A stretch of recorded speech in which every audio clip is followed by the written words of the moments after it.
La contrainte, en fait, la réalité te pousse à être réaliste, tu vois, tout simplement, quoi.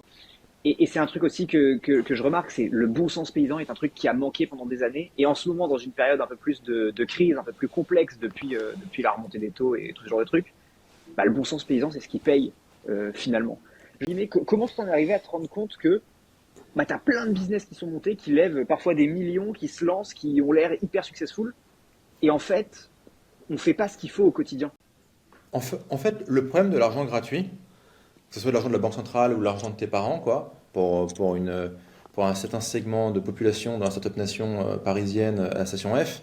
enfin, ou famille, bah, ça va être quand l'argent il est gratos, t'as pas trop le sens de la réalité. Quand tu dois chasser et te battre pour chaque euro, bah, en fait, mécaniquement, tu te dis, ok, comment je peux faire plus d'euros, comment je peux mieux rentabiliser mon lead, comment je peux acquérir mon lead de manière moins chère, comment je peux augmenter ma profitabilité, si je recrute quelqu'un, est-ce que vraiment je le rentabilise, si oui, à quel point. Donc en fait, la contrainte, très basiquement, en fait, te force à être pragmatique, à être efficace.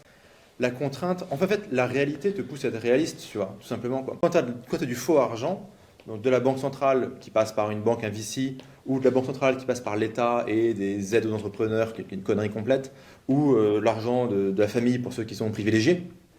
en fait, à aucun moment tu es confronté au réel. Ouais, Donc, tu es hors sol. Ceux qui ouais, sont finalement dans des, on va dire, euh, des choix un peu moins nobles, donc en gros, business online, e-commerce, infoprenariat, affiliation, enfin, de formation en ligne, qu'on aime ou qu'on n'aime pas, ou les mecs qui bootstrap un produit, un software, des choses comme ça, bah, eux en fait ils sont dans le réel en permanence, quoi, parce que s'ils font pas de profit, ils mangent pas, et la boîte elle crève et c'est fini, quoi. Donc ça développe